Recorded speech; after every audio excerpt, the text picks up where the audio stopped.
La coartada de los tres hermanos de la suicida fue verificada. Ellos no habían mentido.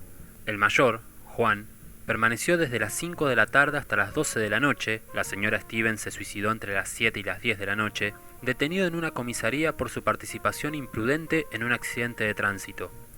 El segundo hermano, Esteban, se encontraba en el pueblo de Lister desde las 6 de la tarde de aquel día hasta las 9 del siguiente, y en cuanto al tercero, el doctor Pablo, no se había apartado ni un momento del laboratorio de análisis de leche de la ERPA, donde estaba adjunto a la sección de dosificación de mantecas en las cremas.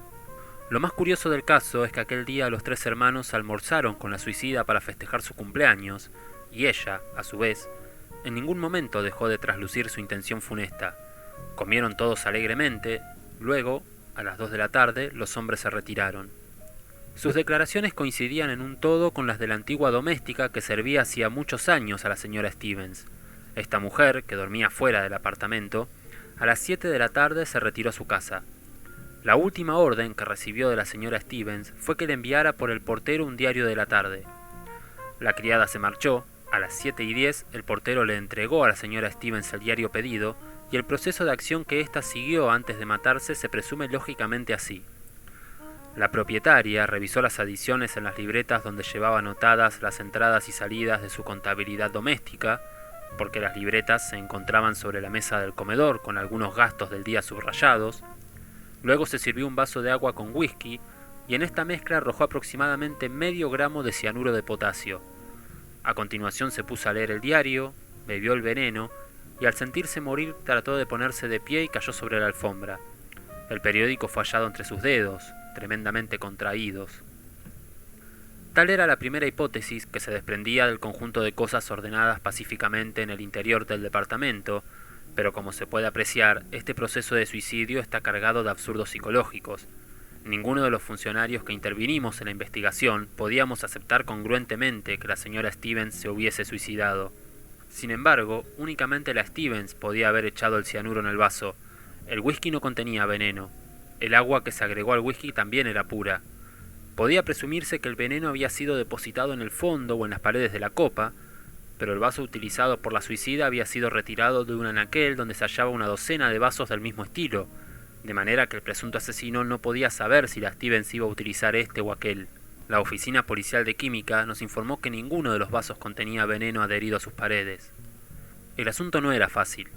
Las primeras pruebas mecánicas, como las llamaba yo, nos inclinaban a aceptar que la viuda se había quitado la vida por su propia mano, pero la evidencia de que ella estaba distraída leyendo un periódico cuando la sorprendió la muerte transformaba en disparatada la prueba mecánica del suicidio.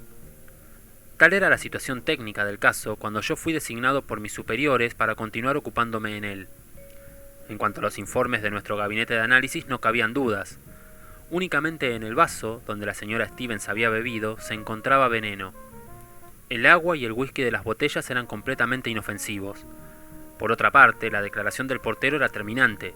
Nadie había visitado a la señora Stevens después de que él alcanzó el periódico, de manera que si yo, después de algunas investigaciones superficiales, hubiera cerrado el sumario informando de un suicidio comprobado, mis superiores no hubieran podido objetar palabra. Sin embargo, para mí cerrar el sumario significaba confesarme fracasado. La señora Stevens había sido asesinada y había un indicio que lo comprobaba. ¿Dónde se hallaba el envase que contenía el veneno antes de que ella lo arrojara en su bebida? Por más que nosotros revisáramos el apartamento, no nos fue posible descubrir la caja, el sobre o el frasco que contuvo el tóxico. Aquel indicio resultaba extraordinariamente sugestivo.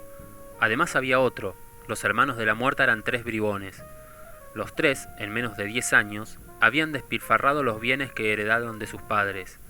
Actualmente sus medios de vida no eran del todo satisfactorios. Juan trabajaba como ayudante de un procurador especializado en divorcios. Su conducta resultó más de una vez sospechosa y lindante con la presunción de un chantaje. Esteban era corredor de seguros y había asegurado a su hermana en una gruesa suma a su favor. Y en cuanto a Pablo, trabajaba de veterinario, pero estaba descalificado por la justicia e inhabilitado para ejercer su profesión, convicto de haber dopado caballos. Para no morirse de hambre ingresó en la industria lechera, se ocupaba de los análisis. Tales eran los hermanos de la señora Stevens. En cuanto a esta, había enviudado 3 veces. El día del suicidio cumplió 68 años, pero era una mujer extraordinariamente conservada, gruesa, robusta, enérgica, con el cabello totalmente renegrido. Podía aspirar a casarse una cuarta vez y manejaba su casa alegremente y con puño duro. Aficionada a los placeres de la mesa, su despensa estaba provista de vinos y comestibles, y no cabe duda de que sin aquel accidente, la viuda hubiera vivido 100 años. Suponer que una mujer de ese carácter era capaz de suicidarse es desconocer la naturaleza humana. Su muerte beneficiaba a cada uno de los 3 hermanos con 230.000 pesos. La criada de la muerta era una mujer casi estúpida y utilizada por aquella en las labores groseras de la casa. Ahora estaba prácticamente aterrorizada al verse engranada en un procedimiento judicial. El cadáver fue descubierto por el portero y la sirvienta a las 7 de la mañana, hora en que ésta, no pudiendo abrir la puerta porque las hojas estaban aseguradas por dentro con cadenas de acero, llamó en su auxilio al encargado de la casa. A las 11 de la mañana, como creo haber dicho anteriormente, estaban en nuestro poder los informes del laboratorio de análisis. A las 3 de la tarde abandonaba yo la habitación donde quedaba detenida la sirvienta, con una idea brincando en mi imaginación. ¿Y si alguien había entrado en el departamento de la viuda rompiendo un vidrio de la ventana y colocando otro después que volcó el veneno en el vaso? Era una fantasía de novela policial, pero convenía verificar la hipótesis. Salí decepcionado del departamento. Mi conjetura era absolutamente disparatada. La masilla solidificada no revelaba mudanza alguna. Eché a caminar sin prisa. El suicidio de la señora Stevens me preocupaba, diré una enormidad, no policialmente sino deportivamente. Yo estaba en presencia de un asesino sagacísimo, posiblemente uno de los 3 hermanos que había utilizado un recurso simple y complicado, pero imposible de presumir en la nitidez de aquel vacío. Absorbido en mis cavilaciones, entré en un café, y tan identificado estaban mis conjeturas que yo, que nunca bebo bebidas alcohólicas, automáticamente pedí un whisky. ¿Cuánto tiempo permaneció el whisky servido frente a mis ojos? No lo sé, pero de pronto mis ojos vieron el vaso de whisky, la garrafa de agua y un plato con trozos de hielo. Atónito quedé mirando el conjunto aquel. De pronto una idea alumbró mi curiosidad. Llamé al camarero, le pagué la bebida que no había tomado, subí apresuradamente a un automóvil y me dirigí a la casa de la sirvienta. Una hipótesis daba grandes saltos en mi cerebro. Entré en la habitación donde estaba detenida, me senté frente a ella y le dije: «Míreme bien y fíjese en lo que me va a contestar. La señora Stevens, ¿tomaba el whisky con hielo o sin hielo?» «Con hielo, señor». «¿Dónde compraba el hielo?» «No lo compraba, señor. En casa había una heladera pequeña que lo fabricaba en pancitos». Y la criada casi iluminada prosiguió a pesar de su estupidez: «Ahora que me acuerdo, la heladera hasta ayer que vino el señor Pablo estaba descompuesta. Él se encargó de arreglarla en un momento». Una hora después nos encontrábamos en el departamento de la suicida con el químico de nuestra oficina de análisis. El técnico retiró el agua que se encontraba en el depósito congelador de la heladera y varios pancitos de hielo. El químico inició la operación destinada a revelar la presencia del tóxico y a los pocos minutos pudo manifestarnos: «El agua está envenenada y los panes de este hielo están fabricados con agua envenenada». Nos miramos jubilosamente. El misterio estaba desentrañado. Ahora era un juego reconstruir el crimen. El doctor Pablo, al reparar el fusible de la heladera, defecto que localizó el técnico, arrojó en el depósito congelador una cantidad de cianuro disuelto. Después, ignorante de lo que aguardaba, la señora Stevens preparó un whisky. Del depósito retiró un pancito de hielo, lo cual explicaba que el plato con hielo disuelto se encontrara sobre la mesa, el cual, al desleírse en el alcohol, lo envenenó poderosamente debido a su alta concentración.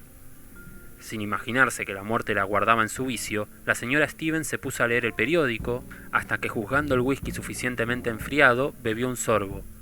Los efectos no se hicieron esperar. No quedaba sino ir en busca del veterinario. Inútilmente lo aguardamos en su casa, ignoraban dónde se encontraba. Del laboratorio donde trabajaba nos informaron que llegaría a las 10 de la noche. A las 11, yo, mi superior y el juez nos presentamos en el laboratorio de la ERPA.